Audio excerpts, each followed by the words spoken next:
Bonjour à tous, bienvenue dans cette vidéo de présentation du Chemtrace client.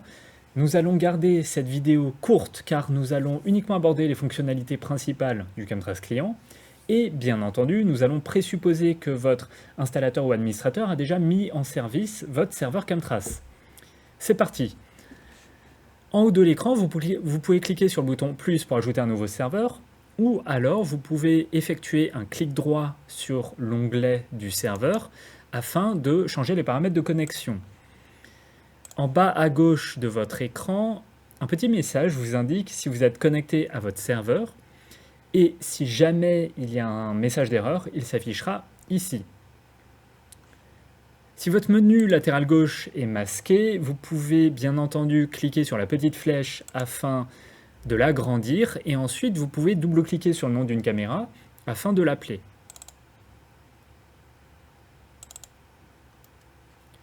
Donc là actuellement nous sommes en mode live, c'est-à-dire en mode temps réel. Bien évidemment je peux accéder au mode player, donc au mode relecture des enregistrements, en cliquant sur ce bouton. Donc, sur le Chemtrace client, c'est assez intuitif, il n'y a pas de doute. S'il n'y a pas de timeline en bas, cela signifie que vous êtes en mode live, en mode temps réel. En revanche, si une timeline apparaît, cela signifie que vous êtes en mode player, donc en mode relecture. Par défaut, le Chemtrace client affiche 1 heure, donc un intervalle de temps d'1 heure. En bas à gauche de l'écran, vous pouvez constater que nous sommes en train de revoir une séquence vidéo de 14h45 jusqu'à 15h45. Donc ça fait bien 1 heure. Et bien entendu, vous pouvez changer cet intervalle soit en cliquant à gauche, soit en cliquant à droite, ou alors en cliquant sur ce bouton ayant une forme d'engrenage pour sélectionner un intervalle de temps spécifique. Enfin, vous pouvez également utiliser la molette de la souris pour dézoomer ou zoomer, à condition que votre souris soit située sur la timeline. En parlant de timeline, vous pouvez constater que nous avons 2 pistes d'enregistrement. Il y a une première piste qui s'appelle la piste des enregistrements réguliers. C'est la ligne continue que vous voyez en vert. Alors, nous, l'entreprise Chemtrace, nous recommandons à nos installateurs et administrateurs de paramétrer le serveur Chemtrace pour que cet enregistrement régulier se fasse de préférence 24/7 sur un flux moyenne qualité. En plus de cela, nous recommandons d'ajouter une deuxième piste d'enregistrement qu'on appellera piste d'enregistrement sur alarme. Elle apparaît en rouge au niveau de la timeline et elle est située juste au-dessus de la piste d'enregistrement régulier. Alors cette piste d'enregistrement sur alarme, elle est spéciale parce qu'il lui faut un déclencheur pour que l'enregistrement sur alarme soit actif. Donc ici, dans nos bureaux Chemtrace, nous avons utilisé la détection de mouvement embarquée dans les caméras pour déclencher les enregistrements sur alarme.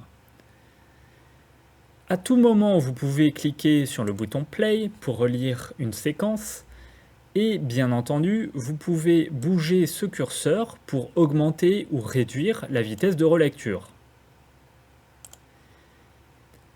Grâce à ce bouton, vous pouvez passer de la relecture des enregistrements réguliers à la relecture des enregistrements sur alarme. Et, comme vous pouvez le constater à l'écran, on passe automatiquement sur un flux haute qualité.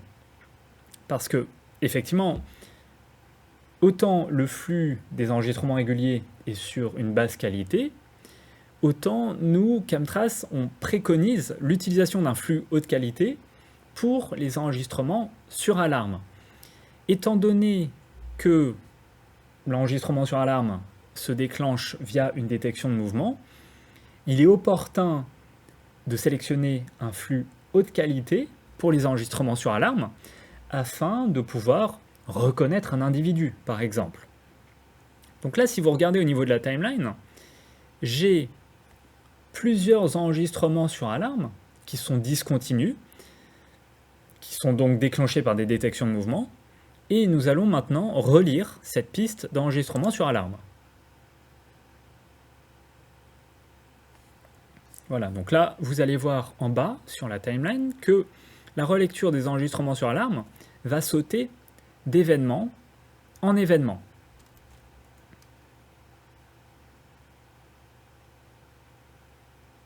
Attendons quelques secondes.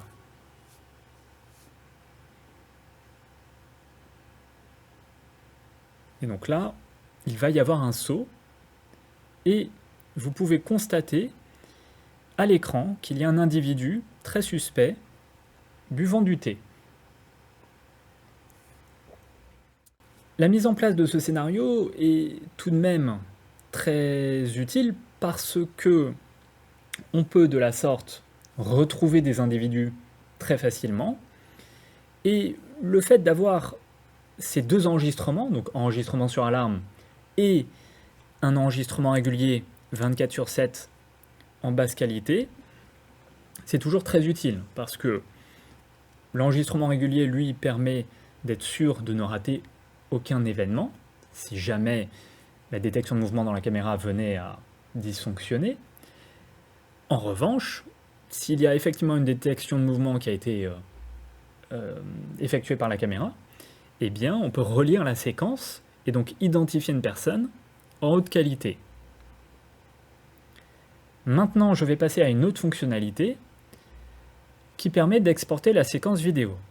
Alors, avant de cliquer sur ce bouton, faites attention, parce que deux paramètres sont pris en entrée avant de cliquer sur le bouton. Le premier paramètre, c'est l'intervalle de temps que vous visualisez.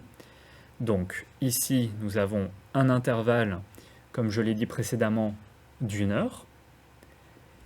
Et le deuxième paramètre pris en compte, c'est quelle piste vous êtes en train de relire. Est-ce que vous êtes sur les enregistrements réguliers ou sur les enregistrements d'alarme? Après avoir vérifié ces deux paramètres, vous pouvez cliquer sur le bouton d'export. Donc aujourd'hui, nous n'allons pas parler de la protection de séquence, nous allons uniquement parler du téléchargement de la séquence. Donc soit au format MKV, soit vous pouvez exporter la séquence au format zip protégé par un mot de passe et ensuite cliquer sur valider, tout simplement. Je pense que votre administrateur ou installateur a créé des mosaïques. Donc les mosaïques, c'est le fait de pouvoir afficher plusieurs caméras dans la scène. Ici, j'ai une mosaïque 4 caméras. Voilà. Alors, si vous regardez attentivement, vous pouvez voir que ces caméras s'affichent donc en live sur un flux moyenne qualité, mais bien entendu, vous pouvez double-cliquer sur une cellule pour afficher la caméra en plein écran en HD. Donc là, c'est le temps parisien habituel. Pour information, on n'a pas vu le soleil depuis une semaine, grosso modo. Vous pouvez aussi double-cliquer à nouveau pour revenir sur votre mosaïque. Pour terminer cette vidéo, je vais expliquer les différents codes couleurs que vous pouvez retrouver dans le menu latéral gauche. Si la caméra a une pastille verte, cela signifie qu'il y a un enregistrement régulier en cours actuellement. Si la pastille devient rouge, comme c'est le cas actuellement, cela signifie qu'un enregistrement sur alarme est actuellement en cours sur cette caméra-là. Si la pastille est grise, cela signifie que la caméra n'enregistre pas.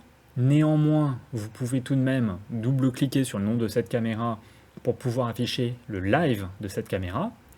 Et enfin, si vous avez une caméra avec une icône barrée, cela signifie que cette caméra est déconnectée, donc elle est non joignable. Vous ne pouvez même pas afficher le live de cette caméra.